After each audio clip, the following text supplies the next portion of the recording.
Hello and welcome to WGTC Radio, the official podcast of entertainment website We Got This Covered.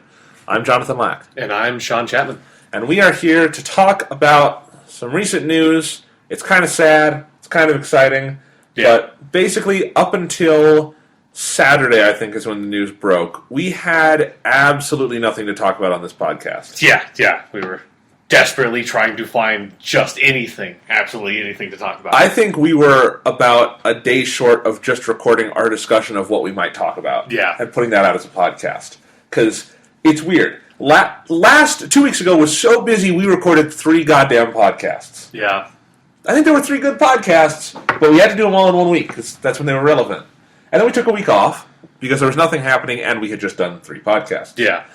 And next week we're going to talk some Superman stuff because the week after that Man of Steel comes out. So we've got several solid weeks of stuff. You know what else happens that week when Man of Steel comes out? E3. Yeah, E3.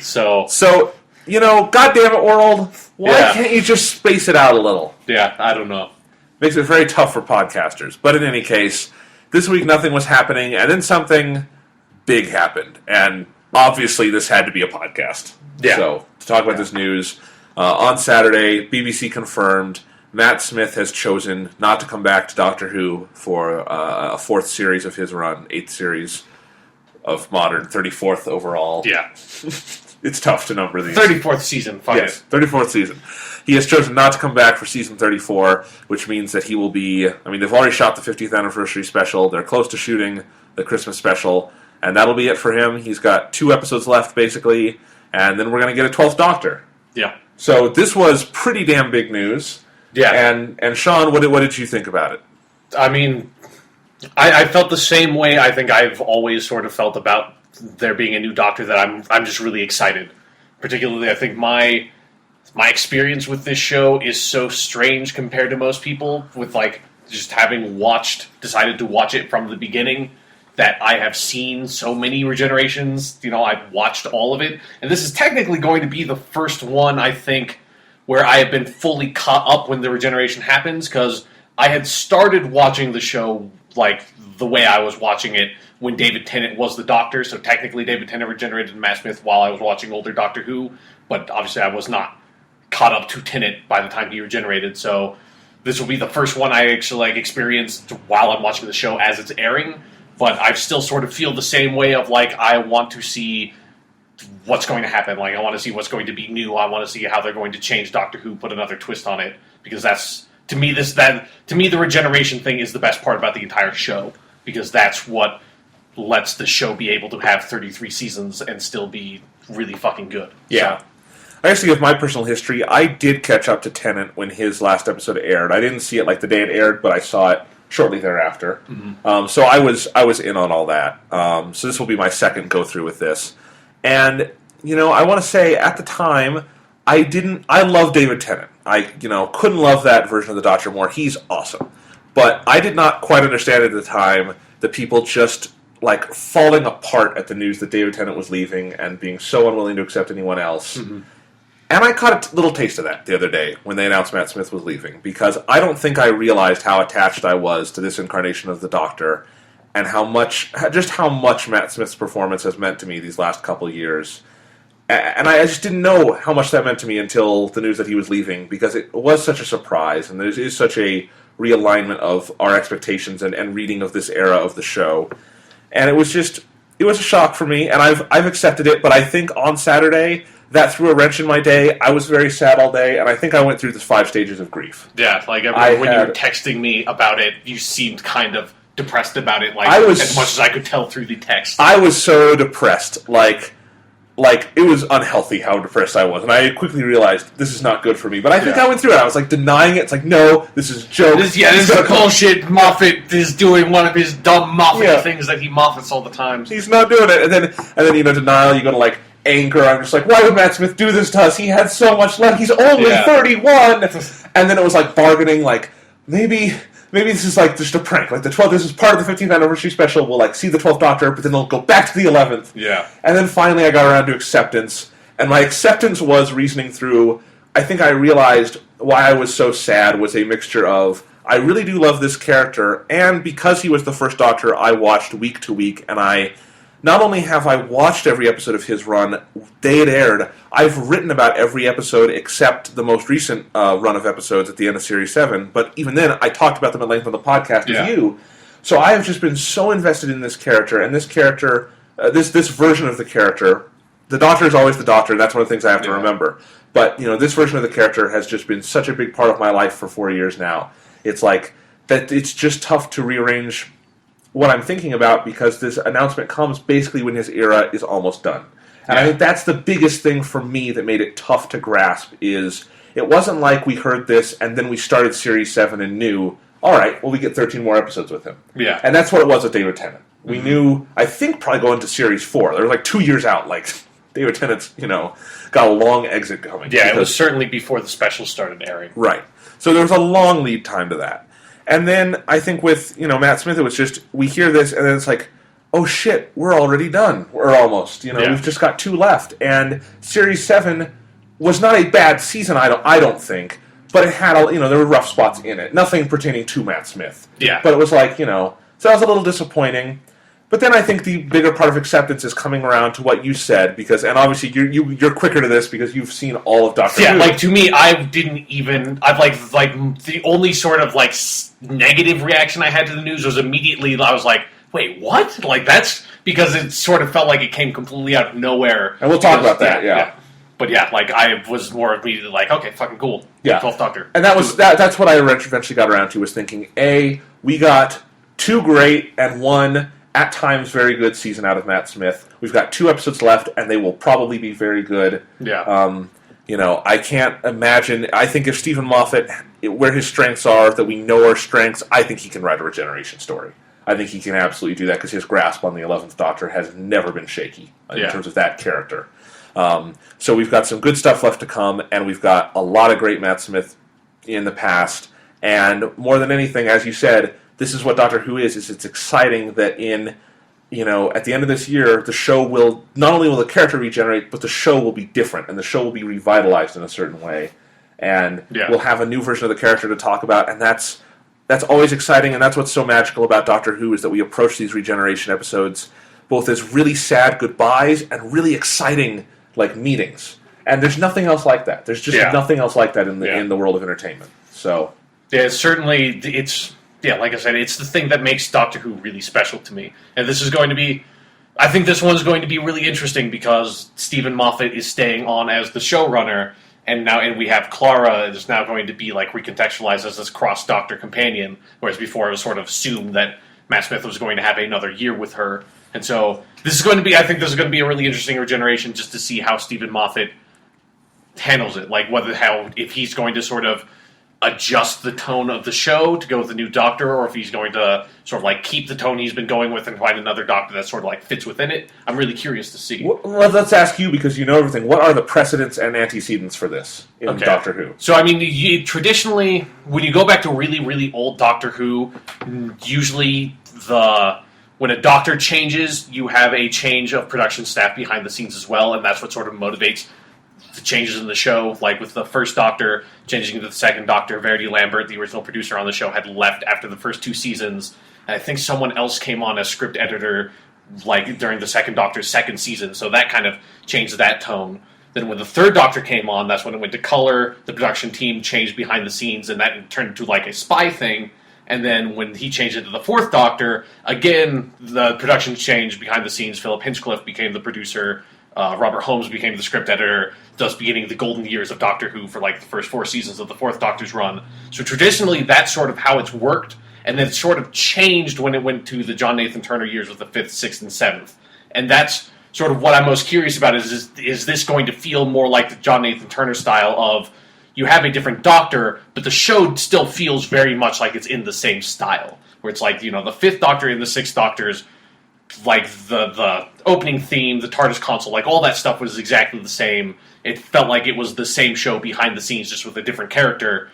And then for the 7th Doctor's first season, it was very much like that. And like for New Who, you can see that behind like the Christopher Eccleston to David Tennant transition, of where it feels like the exact same show, but with like the main characters kind of different now. Whereas when Stephen Moffat took over with the 11th Doctor, Everything changed. Yeah, everything changed. Like, the tone of the show became completely different. The main character became completely different. The TARDIS console was completely different. The sonic screwdriver was green now. And so, typically, I prefer when you have this, like, production shift along with the shift of the Doctor, because I think that's a more complete revitalization of the show, because you have this new character coming in and the new people behind the scenes writing the scripts and, like, running the show that sort of make a complete character. That's why I think, like, the Fourth Doctor's run and the Third Doctor's run and the Second Doctor's run are so strong, because they had these, like, strong production teams behind them for those years that, like, came in with that character and informed that character for, like, their entire run. And whereas the John Nathan Turner years are a lot weaker, in my opinion. Yeah. So, yeah, like, it's going to be cool seeing how Stephen Moffat seeing what Stephen Moffat does with it, because I have a feeling it's probably going to be more like the 9th to 10th transition than obviously would be for, like, 10 to 11. Well, especially because, and I think this is something we really have to talk about here, a little bit of speculating and guesswork of, was the plan for Matt Smith to do another season? Because they set up a lot of new stuff in Series 7, and it really feels like not just, the cosmetic stuff, new TARDIS, new companion. New companion is not cosmetic, but you know what I mean. Yeah. But we get into Name of the Doctor, and it really feels like they are setting up a new arc for the 11th Doctor. And it's possible that's a 2-episode arc, and that's the specials. Yeah. And that's fine. If that's what they're doing and they can do it well, we don't know what the scope of that is. But it definitely felt like we were kind of getting the ball rolling again on this character. Yeah, it definitely did feel like Stephen Moffat was probably hoping that Matt Smith would want to stay on another year, because, it definitely, particularly with the last half of this season, where, the opening theme changed, they got a new TARDIS console, you had a new companion, like, inserted mid-season. That's really weird. It's a really weird thing to do, and then have Matt Smith then leave. It's sort of, if you want to look back to Classic Who, it's actually a lot like it's a lot like Tom Baker's last season, where John Nathan Turner was the producer, and so it's so Tom Baker had, like, this 1 year where he had, like, the new theme, like, the really awesome theme that came on with, like, the super 80s, like, craziness. And then he, like, got all new companions. He got, like, that was when they started doing the thing where he had, like, 3 companions at the same time. And then he died or regenerated, and then Peter Davison came in. And that, like, last year with Tom Baker just feels really weird, because it feels like they wanted a new Doctor, because it's like the theme song's new, sort of the style of the show is new, the producer's completely new, all the companions are new. And so it's like they are kind of, those companions with the Fourth Doctor feel so strange, because it's like, especially if you go, then once you finish watching the Fifth Doctor's era and then go back to that last season, like, this relationship is so bizarre, because you see these companions are like the Fifth Doctor's companions. They're with him for almost his entire run. And so, like, that's what I'm really curious about with Clara in particular, is that now that she's going to be this cross-Doctor companion, I think that's going to really recontextualize the way we look at this like half season with her, because I don't think we're going to feel like she is an 11th Doctor's companion. She's going to become a 12th Doctor's companion that had this weird introduction to the character through the 11th Doctor's, like, last days. Yeah, and I think now we very clearly know the legacy of the show will be 11th Doctor, Amy, Rory. That's what canonically, that's what they are. And that's fine, because those companions are so tied into him. Yeah. But it's interesting, and I really would like to know. I'd like to see an interview where I'm curious if Stephen Moffat was sort of hedging his bets and knew there was a chance Matt Smith wouldn't come back, and he had 2 plans and they're equally good, or was this sprung on them? Did Matt Smith kind of decide last minute? And we'll never know that. Yeah. But it's just kind of an interesting thing to think about, because the show at least feels like they were setting up some more 11th Doctor stuff. But at the same time, for all we know, Matt Smith had said for a while to Stephen Moffat, "This is it for me," and we just didn't know it in the press. Yeah. And Stephen Moffat is setting stuff up and knowing that he wants this transition to be the way he's doing it, and it could work very well. We don't know, but definitely the 12th Doctor. They're not going to build a new TARDIS console. That would be really weird. Yeah, no, they're going to keep. Yeah, they're going to keep the style of the show as it has been established for this last half of this Series 7. I hope if they don't do that, that would be spectacularly awesome. That would make. Whereas I think if they keep that style, it then makes the last half of Series 7 to me a lot more interesting. If that's sort of like this weird, almost denouement for that Doctor, of where he's had sort of his climax, the 11th Doctor, and then he has these these like few days with this like other companion, like these few years where he goes out and he's still out having adventures, but it's like his sort of time is done. I think that makes that last half a lot more interesting to me than like this weird. Well, like if they kept on like keeping that style, and if they just completely change the style, it makes this like this weird black sheep half season of like I don't know what the fuck we are doing. But I agree with you actually there. My knee-jerk reaction when I heard Matt Smith was leaving was it made me like think less of Series 7 in retrospect. I think now that I think about it, I agree with you that I think that makes it contextually we could look back at Series 7 and see more interesting things to it. Yeah. I think the first half of Series 7 is always going to be kind of lame with how they deal with Amy and Rory. But yeah, I definitely think the back half, I think that transition is, while probably completely unintentional, that shift in tone mid-season is really interesting when that's like the Doctor's last days and it's like sort of this pre-introduction to presumably that sort of style is kind of going to define the 12th Doctor's, like the Series 8 and that like the 12th Doctor's first season. Imagine, we're going to have a new credits face. Yeah, and I hope they keep that theme song because it's great. You talked about it was the last days of Tom Baker. They brought in that awesome '80s theme song. Yeah, this is definitely the best mix of the theme song and best visuals we've had in modern Who. Yeah, so I hope they keep it around. Yeah, I wanna. No complaints there. At the very least, we have to keep credits face. Yes, with like the sad, like dark 2 years where we didn't have it with. We don't have a Christopher Eccleston or David Tennant like face slamming into us in the opening credits. It's really disappointing. I hope in the 50th anniversary special they let David Tennant do a credits face. Yeah, that would be awesome. Let him wink. He would be perfect to wink. He's a winking doctor. He would do the Sylvester McCoy creepy wink at the camera. Yeah, he totally would. David Tennant would do that unprompted. Or you just like blow up every single fangirl's head in the world and have like the opening credits be like faces be like Matt Smith and David Tennant, and then it's like it's one frame they're looking at the camera, then it's like second frame they're looking at each other, and third frame they kiss, and then it's like then they like fly at the camera. There you go, done. All right. I just like if they take that's like will increase their profits by like 100%. It will be the GIF most accessed across the internet. Yeah, it will destroy the internet. All right, but I guess here's another question though. Okay.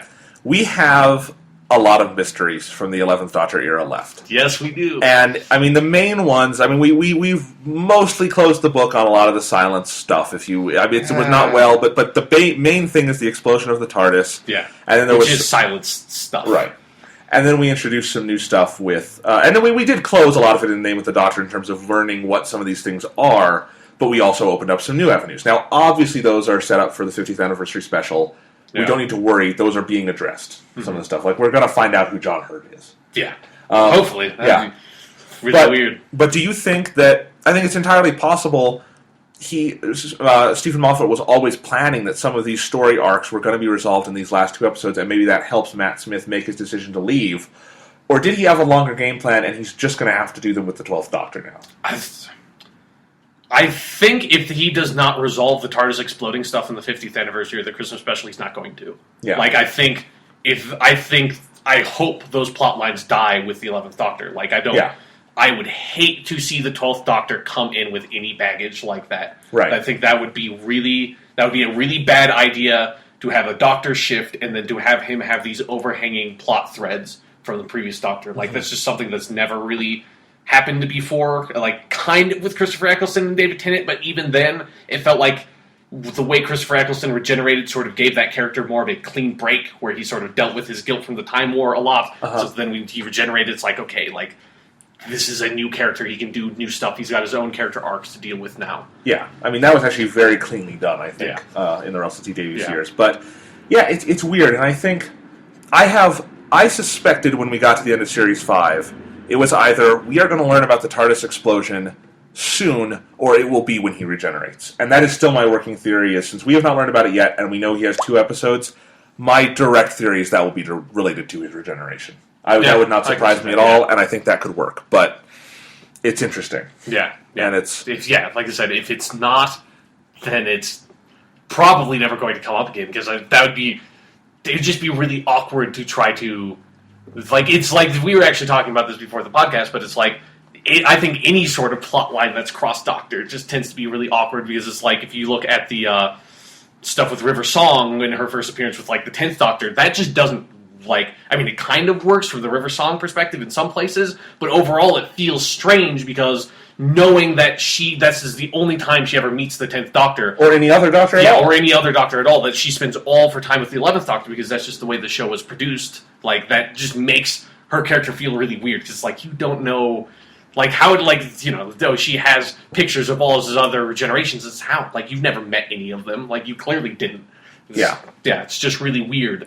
And it's just one of those things where it's tough to work with that stuff because you don't know. Like, you just don't know when an actor's going to leave. You don't know what the next Doctor is going to be like.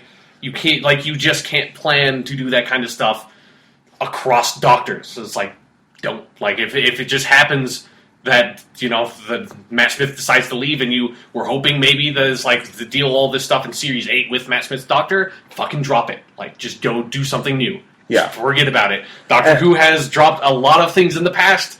I would be fine with it. Yeah. It will not. It's not a blemish on Series 5 or anything. You know? Yeah. That was not important to what the story of Series 5 was. But I think it all comes back to the topic of this segment so far, which is that, when did they know this? When did Matt Smith decide this? Has this been on the books for a while? I assume these discussions have been ongoing for a long time, and Stephen Moffat has known either way what he's going to have to do. Yeah. I don't think Saturday he was like, I got to start writing. I got to figure all this stuff out. Like, he opens his file of unanswered mysteries and is like, got to come up with answers in, like, the next week because we're shooting soon. Yeah, I assume it was, like, probably, like, was more or less decided around the time they finished filming Series 8, like, or Series 7. Yeah. Like, that's just, like, I mean, obviously I don't know actually anything, but yeah. In my mind, that's where that would make sense, where it's like you wouldn't, like, you would, like, you'd start making the decision while you were filming your last season, and then once the season was done filming, it's like, okay, we're in talks for, like, am I coming back and stuff. That's when you'd make that decision, probably. Yeah. All right, so what else do you want to talk about with this? Let's see, so, I mean, do you have any, like, with Clara, I think is where, like, the most interesting thing, do you have, like, any thoughts around that? Like, what you hope to see for that character going forward with, like, the cross-Doctor stuff? I think it's tough, and I think it's tough because we've seen it done well and we've seen it done poorly with cross-Doctor companions. Yeah. And there are extremes to that. We've seen it done very well. Yeah. In Classic Who. Like, most it's really rare to ever have a companion that sort of just, like, pops up with the new Doctor. Like, I'm trying to... But the thing... Classic Who, I don't even know if that ever happened in Classic Doctor Who. But the thing is, that's a rarity, but Stephen Moffat did it spectacularly with the 11th Doctor, and that is so key to why his era has worked as well as it has on the whole, that I think my knee-jerk reaction was, I would not mind if Stephen Moffat wanted a clean slate and do another companion, because he really nailed that before with the introduction to the 11th Doctor, and I think that showed how valuable it can be to bring on a new version of the character and someone new who helps define him right from the start. And that's something that's just an interesting new dynamic. And because, also in New Who, our precedent for a Doctor switch with a companion staying consistent is Rose, and I don't think Rose inherently had to leave with the Ninth Doctor. Obviously, the way that story broke out, it made sense for her to stay. They just did dumb things with her character. Yeah, like, I think it would have been a big mistake if Rose had left the show with the Ninth Doctor. Right. Like, I mean, they fucked up her character development, but she needed to be there for the transition. And so, but specifically applying it to Clara, I think, for one, no matter what, Clara has been on the show too short to leave with the 11th Doctor. That would make no sense. Yeah. It would really cut her character arc short. And I think, we were talking about this before the podcast, I think it's very possible she has a better chance of becoming a fully fleshed out, three-dimensional character that we are really invested in with a new Doctor than she does with Matt Smith. And that's no blow to either of them. Their chemistry is fantastic, and it was never mismatched in any way. But she came in under the baggage of previous story arcs, and came in with sort of a story arc that gave her baggage right away. Yeah, and like her character was like a plot point for the last half of Series 7. To the point where it's like, when they resolved that plot point at the end of The Name of the Doctor, it sort of felt like, okay, well, Clara's done. Like, I don't know anything about this character. Like, I like the actress, but it's like, I'm not invested in the character at all, because it's like, you have just made her this plot point that just got resolved. It kind of felt like you could kind of leave her by the wayside, but if you have her be a transitionary companion for the 12th Doctor, that brings some new life into her, because now, like, we can follow her along and sort of like learn this new Doctor through her. That's kind of how it's worked. And that's basically my point, too. And I think, to be fair, no matter what new life was going to be breathed into her, whether she was doing another season with Matt Smith or not, that was going to be more interesting. But I think that extra boost of having a 12th Doctor, plus the knowledge she now has of she already knows about Doctor's regenerations and stuff, that's going to create an interesting dynamic. And as you said, letting us experience this new version of the character through her eyes, it'll allow us to get to know both of them in ways that are going to be compelling. Yeah. I hadn't thought about that, where she, because of the end of the name of the Doctor, she's seen his other regenerations, so she knows about that. Yeah, that should help make the regeneration thing a little bit less cliche. I think they can be able to handle it in a way that is not the same way you always handle regenerations. I think she'll be able to do a good regeneration story. I think Stephen Moffat can do something we haven't seen before with a regeneration story, to a certain degree, with that character on board. And I think it could be, really interesting. But yeah, Clara's the kind of the big news of this. That I think part of why we all assumed Matt Smith was coming back was because Jenna Louise Coleman had been confirmed to come back for so long. Yeah. And we probably should have given more credence to the possibility that this was going to happen. But I mean, to be fair, they were talking about him coming back. Right. That we now know is, that's just for the Christmas special. Yeah. I don't think anybody really assumed that he was going to regenerate in the Christmas special. Right. Which that has not been done in a Christmas special before. So that'll be weird. Yeah. It will. Merry Christmas. Or Happy Christmas, I guess I should say. I know. It's going to be a very emotionally conflicted Christmas. So, but it'll be weird. And it'll be cool. So, there's that. Clara's the big X factor here, I guess. Yeah, I think she is a character that hopefully she has the most potential, I think, to benefit from this change. It's just, and I also think was such a nothing character before that, hopefully this will give them an opportunity to do stuff with her. And I honestly think Stephen Moffat's going to benefit from this change because he's very, very good at the beginnings of things, and we've seen he has a little trouble with the ends of things. But Series 5 is as perfect a season of television as there exists. And the 11th hour is as good a Doctor introduction as exists, if not better. And so I think being able to have a new Doctor, and Matt Smith was not getting stale, the writing for him has not gotten stale, he will be going out absolutely on top as a performance and as a character. Yeah. And that's a good thing. But no matter what, I think Stephen Moffat is going to have to raise his game for this. He has become a little complacent in his own games and stuff, especially in Series 7. And I think there's a huge chance that he's going to be reinvigorated by this, and I'm interested to see that. Yeah. I think he's going to be reinvigorated by the end of this year, just having the 50th anniversary special and those expectations to live up to, and then a Christmas special where he has to write Matt Smith's exit and introduce a new character he will presumably be working with for the long haul. Yeah. So, I think these are all really interesting issues, and I think it's going to be an exciting time for the show, and unless he does something spectacularly stupid with it, I think this is going to be creatively a good thing for the show, even though I'm sad to see Matt Smith leave. Yeah, I mean, I do feel with, the Stephen Moffat era, it sort of started off on its best foot, and then, slowly got worse and worse, where, Series 5 is the best season of this, era, Series 6 is the second best, and then Series 7 is the worst. That's, that it does feel like, I don't know, maybe Matt Smith has been seeing that pattern too, and that might have informed his decision to leave, because I don't think any actor wants to. I think every actor wants to leave when they're on top. I don't think an actor wants to, ever want to stay into a role and, beat it into the ground and, leave when, the role has become irrelevant and, where they're doing bad stuff now. Every single James Bond. Yeah, exactly. That's... So, yeah. I think it's every time I would see an interview with David Tennant, that's kind of what he talked about of, I feel like I'm leaving on top, and he definitely did. His era was, it was constantly going up, I think.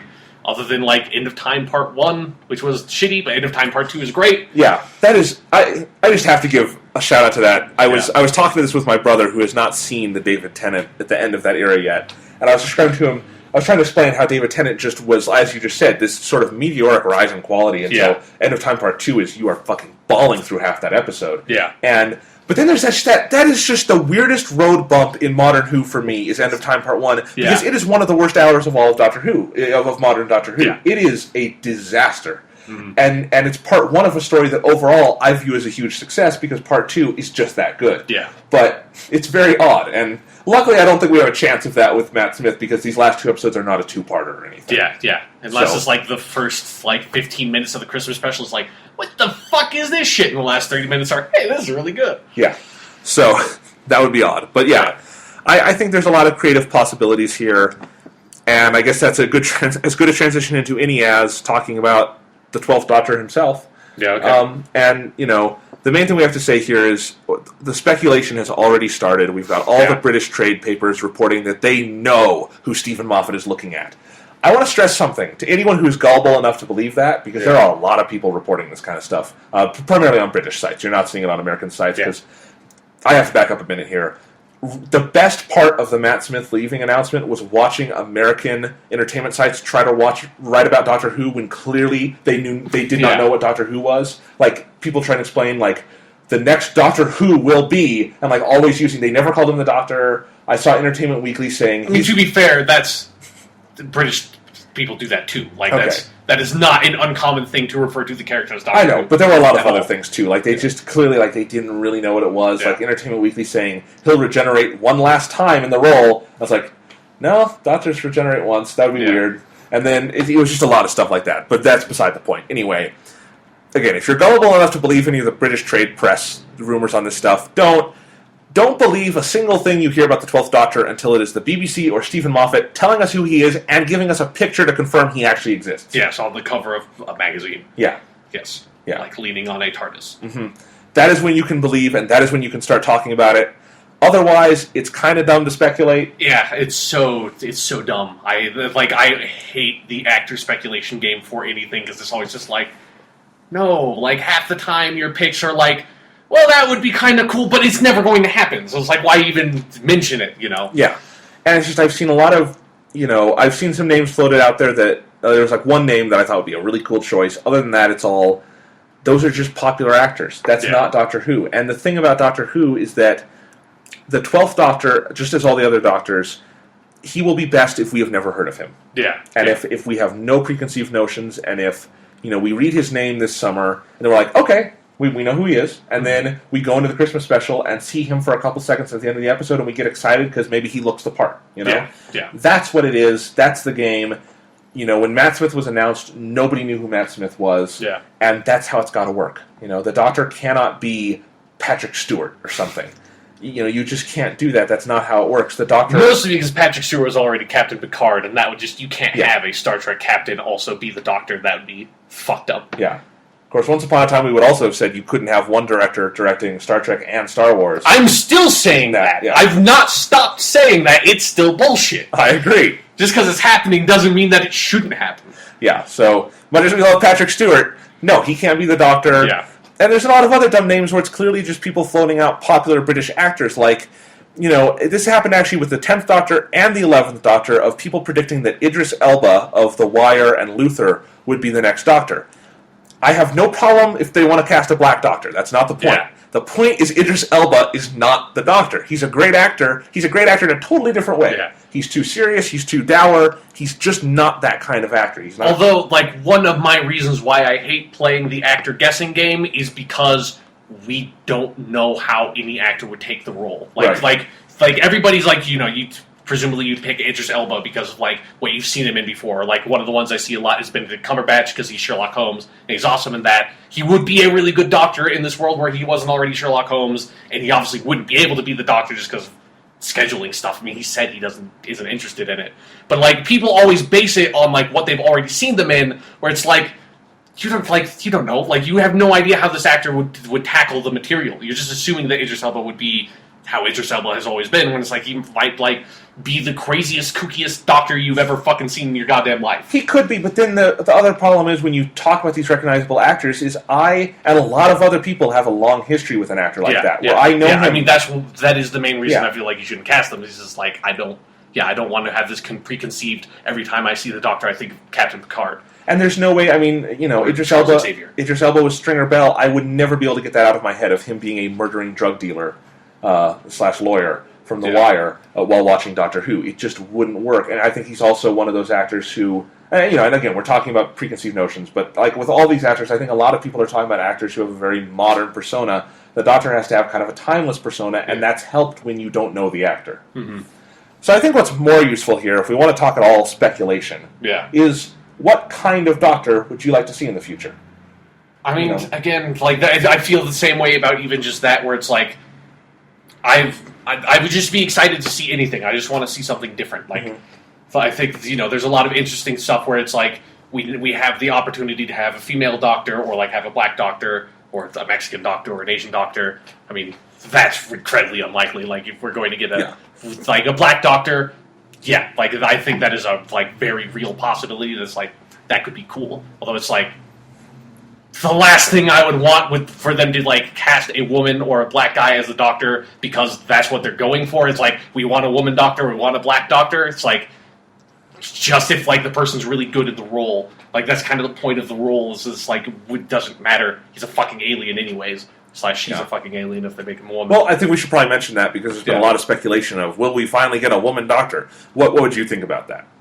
I think that would be tricky, really tricky, because that changes the dynamic of the show in a way that the actor being a different ethnicity would not change at all. Where it's that would change I mean, would that mean we would all of a sudden be getting 20-something awkward male London dudes from modern London as the companions all the time? Is that what it would be to try to keep the vague sexual chemistry between the two main characters, or would you still have the 20-something female contemporary Londonites and have it be this weird sisterly relationship? It would having a woman in there would just changes the dynamic of almost everything. I think it's tricky, especially because the Doctor has to be portrayed up to that point as asexual completely for that switch to work, I think. Because otherwise, switching the sexual chemistry is something that would be odd because, really, to me and to I know to you and to me, the Doctor isn't sexual. That's not who he is. And so that's why, in theory, in a perfect world, it wouldn't be a problem changing his gender, because that wouldn't change who he, she is. But realistically speaking, even if I recognize that the Doctor's not a sexual character at all, it still makes the most sense to have a female companion, even for classic Who. Even though it's the age gap is weird and stuff, it is something almost subconscious in that it creates sort of drama and tension. I understand, and that's why it's tricky. Yeah. That's why it would be a tricky thing. If they have a fantastic actress they know of that they think could play this part like no one else, go for it. Yeah, but then it's that would, I just think that would be a really, really difficult transition to try to handle. Yes. You'd have to be really smart in order to be able to pull that off. I feel like that's definitely something you would have to do when you're doing a full-on production shift. Yeah, I definitely agree. I don't know if you can have female Doctor come into the Matt Smith sets. Yeah. So, yeah. Yeah, but... And then Clara, you could do a whole arc where Clara, because she was attracted to the Doctor once upon a time, questions her own sexuality. Yeah. And it becomes, it's just it just opens up a whole weird can of worms. Yeah. And I think if you got a more fresh start, you could make it work. Yeah. But it would be tough right now. Whereas, as you said, ethnicity doesn't enter into it. That's whatever. Totally easy. Yeah. Maybe the Doctor can finally be a ginger this time. Yeah. Maybe. So, yeah. So I don't know if there's that much to talk about. No matter what, I mean, it's exciting. Yeah. It's Doctor Who. I think Stephen Moffat actually summed it up really nicely in his little statement when he said, somewhere out there is someone who will be the next Doctor, and we just don't know it yet. And that's that's what's exciting about it, is that, the next Doctor exists. He or she is out there. We're gonna find out soon. We will know this summer sometime, because they start shooting in September. Yeah. So this is all happening very fast, and this is going to be as promised, a very big year for Doctor Who. And I think, while I would have liked another year or two out of Matt Smith, it fits to have the 50th anniversary year end with a new Doctor. Yeah, I think so. Although it's kind of weird that it's not going to happen at the end of the 50th anniversary special. That seems like that would be something kind of interesting to do. Although I think... I mean, obviously they wouldn't have known about it. But. Yeah. And I also think they would have to rejigger what they're doing with that, because I wouldn't want the end of this character to be subservient to the history of the whole show. I think... And have another Doctor in there at the same time with David Tennant and do these other stories. I think ideally Matt Smith has been so good, and with any Doctor who leaves, they've all left an impression. But Yeah. But this afforded a really interesting opportunity, especially with how they're dealing with the John Hurt character of imagine if John Hurt is the 12th Doctor, he's not, but if he was and he would have stayed on with the show, that would be a really interesting way to handle a regeneration where you have a cross-Doctor story, a multi-Doctor story, where you have the next Doctor in that story from his future, and then at the end of that story, the 11th Doctor regenerates into the 12th, and it's you have already had this weird introduction to the character, but you see him in his future, and now it's you get to see his beginnings. I think that'd be fucking cool. They had an interesting opportunity to try to. I mean, you could technically still do that in a Christmas special type thing, but I think it afforded a lot of interesting opportunities around having it around the 50th anniversary that they're presumably not going to be able to take advantage of. Right, and then again, they probably did not know anything about Matt Smith leaving at the time of planning this. Yeah. So it's all fine, and I am glad, we will get a Christmas special where we can have his last episode be about him and send him off on a good note, hopefully, and then that, definitely an interesting, exciting time to be a Doctor Who fan. Yeah. And there was something else I wanted to say about the whole issue, but I forgot about it. I mean, I guess there's a few other weird tidbits I want to mention, but I guess here's the question. Okay, sure. How do you think the 11th Doctor is going to bite the dust? Yeah, that's we've seen radiation is usually the really common one. That's how the first Doctor regenerated. That's basically how the third Doctor regenerated. That's how the 10th Doctor regenerated. It's always fucking radiation all the goddamn time. Fifth Doctor had the best radiation. I mean, he got fucked by radiation. Yeah, it was sort of weird poison radiation. That was crazy regeneration. Sixth Doctor banged his head on the TARDIS console. Seventh Doctor got shot by punks in San Francisco. Fourth Doctor fell off a really big tower, got pushed off by the Master. I could see that happening to Matt Smith. Yeah. The second Doctor was forcibly regenerated by the Time Lords when he was captured. So it's a lot of interesting possibilities. Yeah. So your number one theory, what will happen to the 11th Doctor? He plugs something into an electric socket, and then it's the socket breaks, and then he gets electrocuted, and then that's how he regenerates. Just at the very beginning of the Christmas special. It's just completely unceremonious, just and then, shit. Yeah. Or he he's going down some stairs, just stumbles and falls down the stairs, and then he regenerates. It's shit.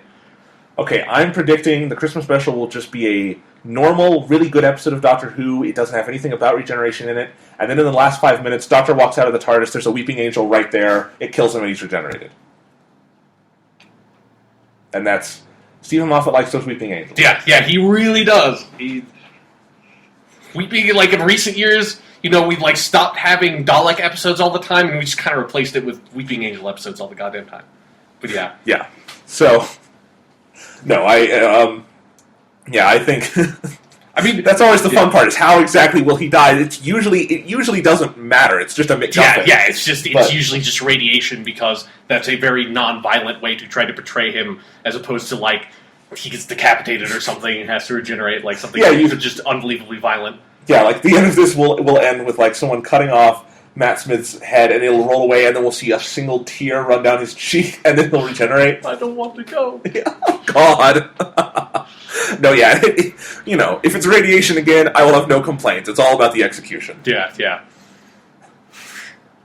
Let's say they do a remake of the Reign of Terror episode with Matt Smith, and at the end he gets...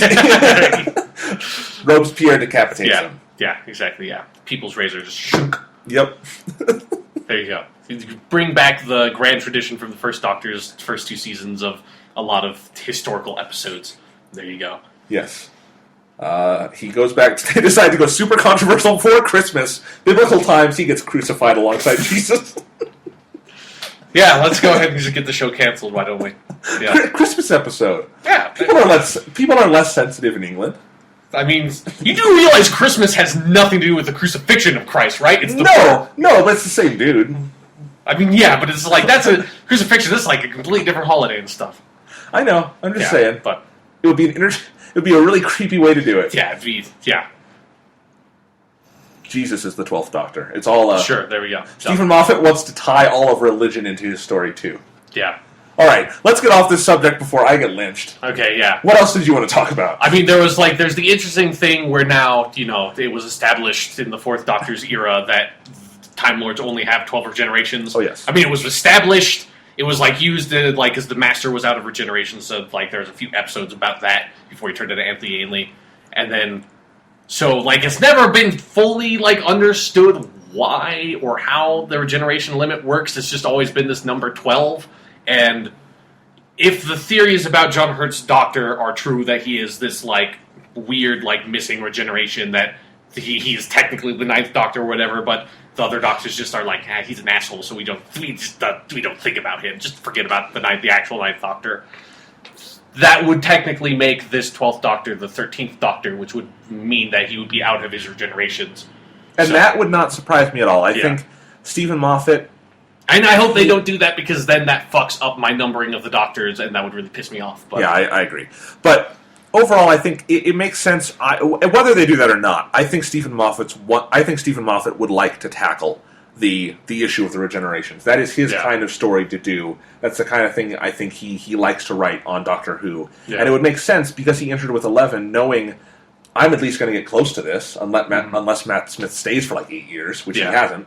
He's going to get close to it, and I wouldn't be surprised if he wants to tackle this, and if he does, it could be interesting. They could tie it into the 50th anniversary special and get it out of the way before the 12th Doctor comes on, but I think that's unlikely. Yeah. They'd want the 12th Doctor involved in that somehow.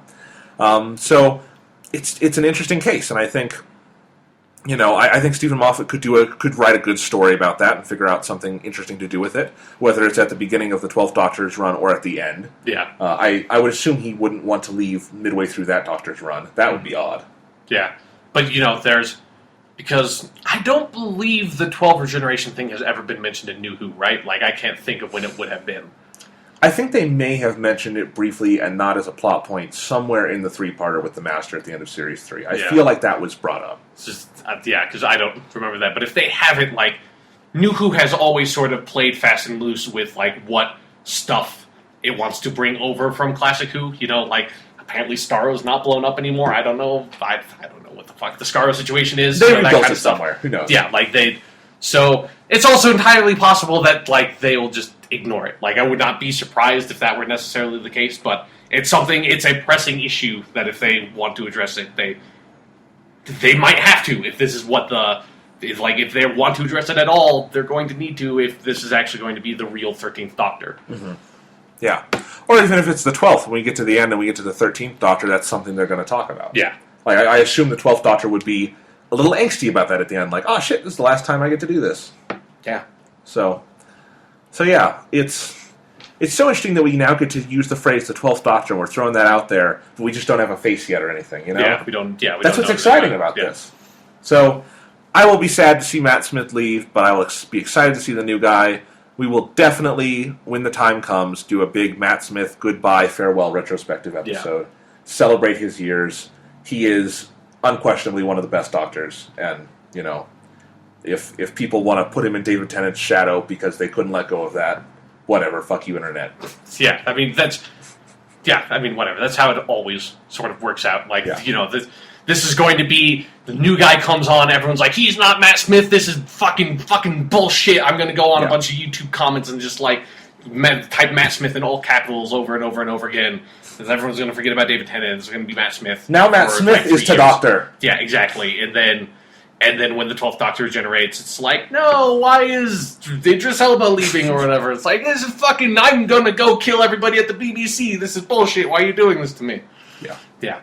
But this is something that I thought just one other weird, interesting note of people who are saying this is too soon. It feels like he was just on 3 years.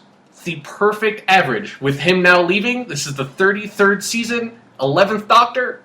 Perfect. Do that math. 3 years, perfect average. The Patrick Troughton rule holds firm. Patrick Troughton was on for 3 years. Told Peter Davison, stay on for 3 years. Peter Davison was on for 3 years. Peter Davison told David Tennant 3 years. David Tennant kind of did 4 years, but he did 3 seasons, so I count him as a 3-year Doctor. Yeah. 3 fucking years, goddammit. David Tennant. Going forward.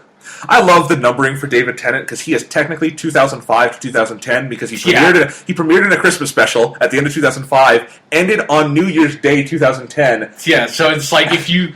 In 2009, he was in 3 episodes. So Yeah. So it's I count it as by seasons, for my own sanity of being well, he's a 5-year Doctor, but Not in the same way John Pertwee's the 5-year Doctor, where he was on the fucking show for 5 goddamn years with 5 seasons. Yeah, no. So, yeah, I mean, Matt Smith is definitely a 3-season Doctor, though he did 4 years, and those 4 years are at least evenly split. Yeah. So, all right. So there we go. Patrick Troughton rules. If you're going to learn from a Doctor, you learn from Patrick Troughton. Exactly. As Matt Smith clearly has, because that's obviously the Doctor that influenced him most. And he's copped to that many times. So he knew he didn't want to be cursed by the ghost of Patrick Troughton, so he's like, I gotta leave after 3 years, dude. I'll be fucking dead. If I wanted to be cursed by a ghost, I'd want to be cursed by Patrick Troughton. That'd be interesting. That's what you think, and then it's like, Patrick Troughton could be a scary fucking dude. He could be. Yeah. So anyway, that's Doctor Who. We'll talk about it more later. Doctor Who. We may possibly, I think... Let's say this. We were talking, earlier that we would start doing some Doctor Who retrospective things. Yes, sure. Next week, let's watch the first episode, the pilot. Okay. So just an unearthly child and not like the rest of the serial? Like how are we doing? What would you recommend? I mean, I was kind of thinking I would, because I really would want to watch an unearthly child.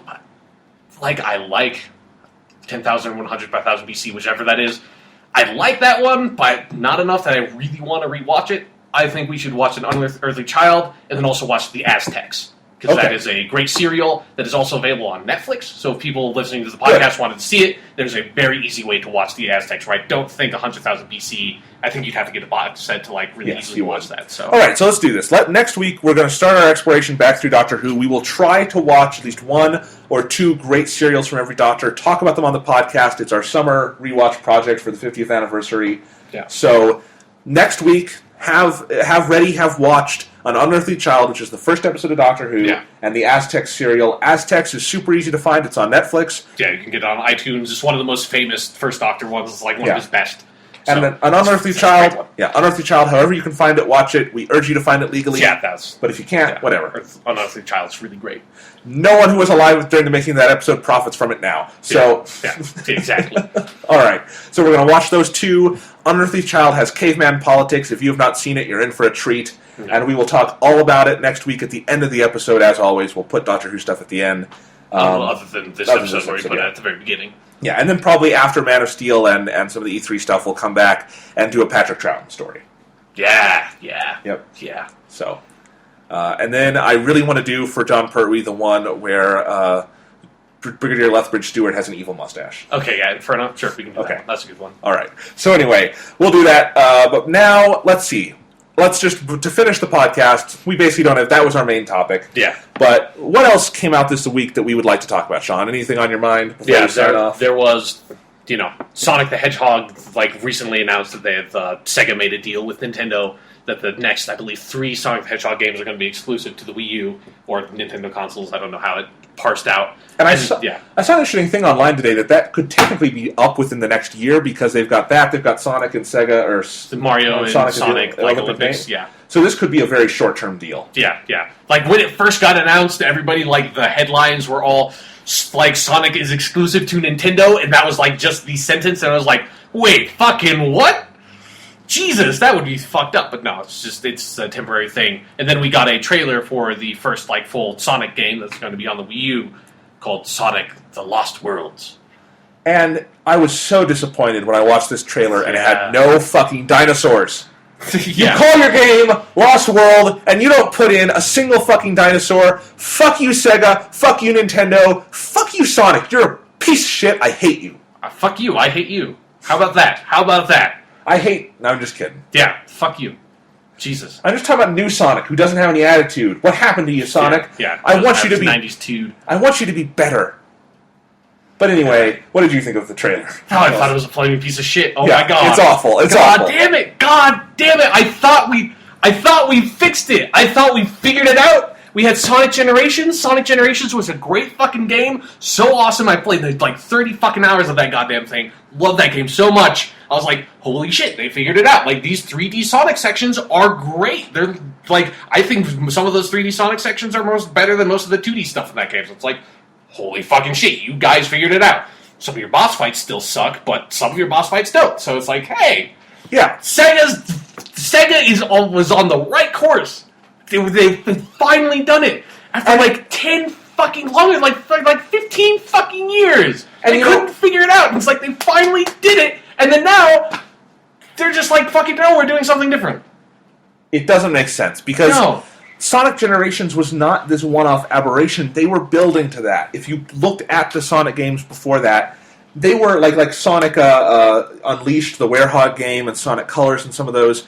They were overall pretty mediocre, but they had elements where they were figuring it out. Yeah. They were figuring it out. The Sonic Unleashed had great 3D sections, racing sections. The Werehog stuff was abysmal, but other than that, that other half of the game, it's like they know what they're doing. Yeah. Sonic Colors, they introduced a new gimmick that didn't really work, but still, overall, they were going in the right direction. And then Sonic Generations felt like this awesome culmination, and then they haven't done anything with the character. No DLC, no new games in that vibe, and now we get Sonic Lost World, and it's him in like a Super Mario Brothers cartoon with... Yeah, like these weird, like, bright primary color, like, alien monster dudes that look like they're out of Space Jam or something. Yeah. Just, like, so cartoony and dumb and bullshit. And then a new gameplay style that's mostly 2D again.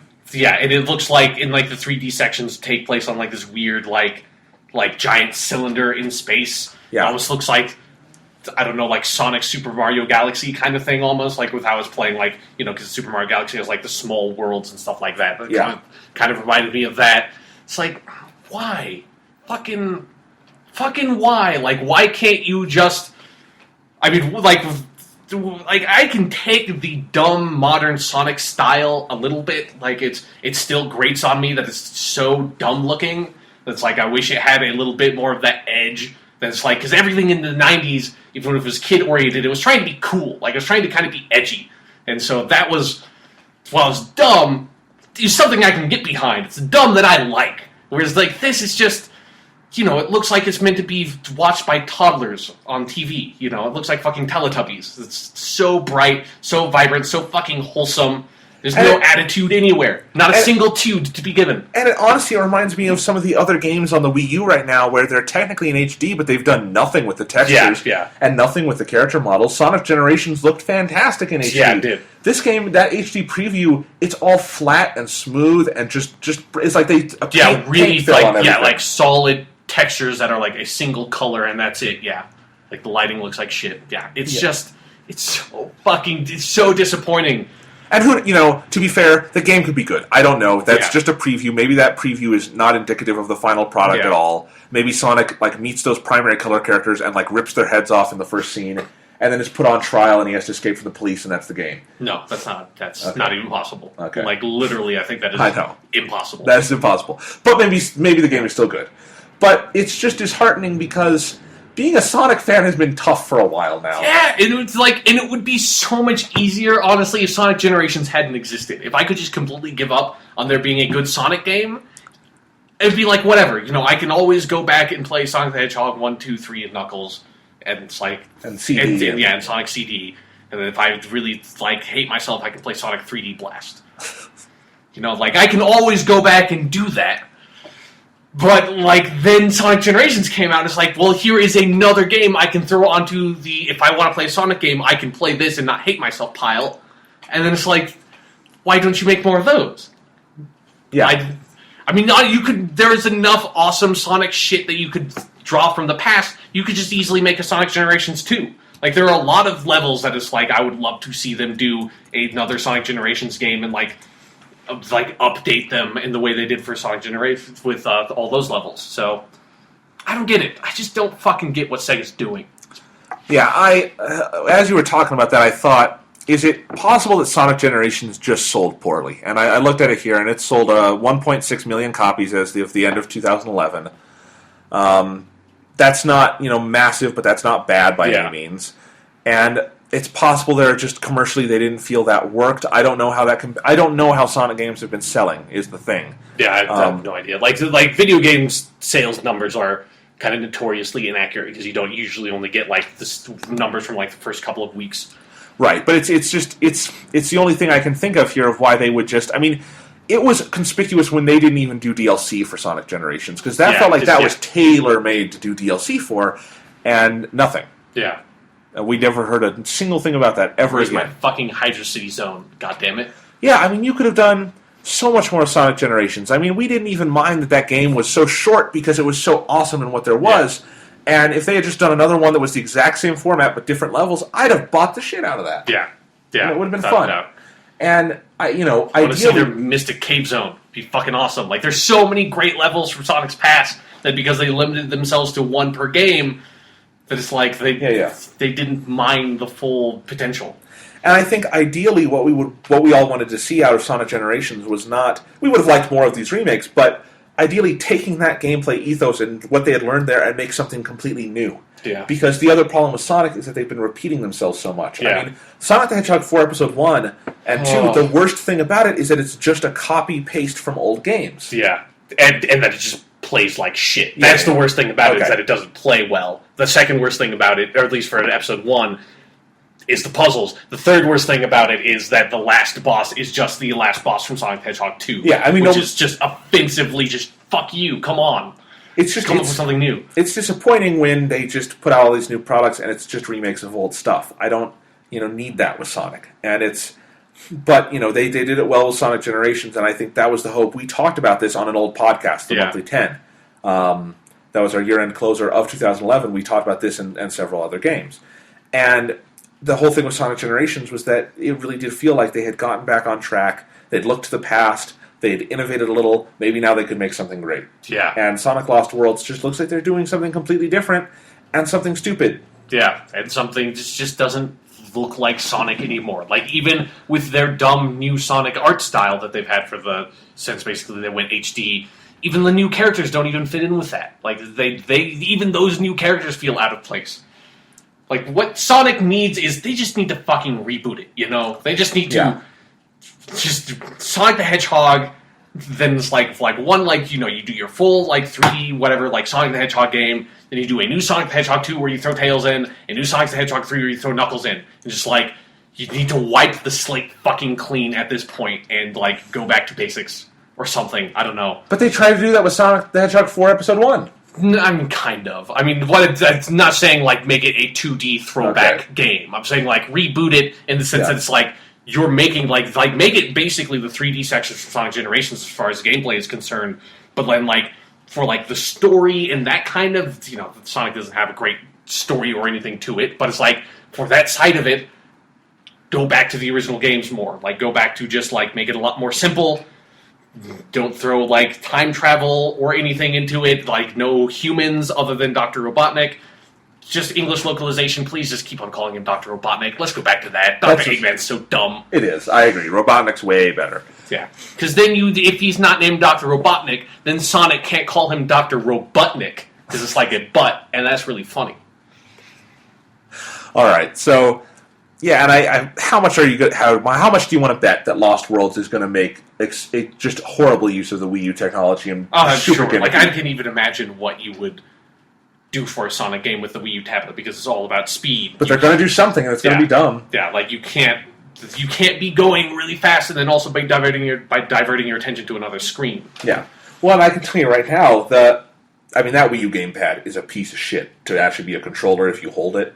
But I can't imagine playing a platformer on that thing because it is just so big and it's so just awkward to hold, and especially with a game like that, it would just be weird to play on, and I just know they're going to do something gimmicky with it, and I know that because the first Sonic game on the Wii, when they had some exclusivity with the Wii at the beginning of that generation, was Sonic and the Lost Rings, and Sonic and the Lost Rings, you're on rails, and you just have to move the controller to the gyroscope, and it's awful, it's broken, it doesn't work. And it had one piece of music that they played every time you died, or you finished a level, or you came back, whatever, and it was terrible. Why did you get that game? Thomas got that game. My brother got that game. Why did you play it? I didn't know it was bad until I played it. I knew it was bad. I never fucking played it. I stayed the fuck away from that thing. That was back when I wasn't completely jaded on the Wii yet. Yeah. It was maybe they can do something cool with it. And then you play that and you're like, nope, Wii is broken. Fuck it. Yeah. So. I don't know why you played that game. It's bad. I played it so I could talk about it on this podcast. Sure, you can say that. Yeah. Now. I didn't even own this computer back then. Yeah. All right, so that's our rant on Sonic. Yeah, it's so fucking goddamn it. It's just so fucking goddamn it, right? I know. Well, all right. I want to play Sonic Generations now. I do too. In any case, that's it for this week, I think. We don't really have anything else major to talk about. Yeah, nothing else really big is going on. All the main video game stuff is being held for E3. In 2 weeks. We're in between 1 movies week. right now in terms of big releases. We're kind Yeah. of waiting on Man of Steel, and then it picks up again with that, and Monsters University and World War Z, and a lot of big releases start coming out again. Yeah. We're in a little bit of a fallow period. So I don't think anybody wanted to see After Earth, even if it did have Will Smith, because it also had Jaden Smith. Will Smith, yeah, After Earth flopped spectacularly. Yeah, it did. I saw that. So, all right. In any case, so next week we will be doing a Superman episode. We're not sure exactly what the content will be, but to preview Man of Steel, we're going to go back to the past, maybe talk about some Superman movies, some Superman comics, whatever we feel is good to talk about. Superman cartoons. Who knows? Real Superman, goddammit. Animated Superman. Yes. Tim Daly, motherfucker. Yep. So we'll talk about all that, and we will, at the end of that episode, we will do our first Doctor Who retrospective flashback kind of thingy. We'll talk about An Unearthly Child, the pilot to Doctor Who, and the Aztecs, which is one of the first Doctor serials. Yeah, and from the first season, I believe. So. Remember, it is on Netflix, so you can get it easily. We'll talk all about it. Also, if you want to go over to my personal blog, www.jonathanlack.com, I am doing several summer rewatch kind of projects over there. We're going back through the original Full Metal Alchemist and some other stuff, and so that should be fun. So plenty of stuff this summer, just, It's not right now. Yeah. Yeah, so... All right. Well, we'll talk about all that later. See you guys next week, and I'm excited for Man of Steel. Yeah, fucking, yeah.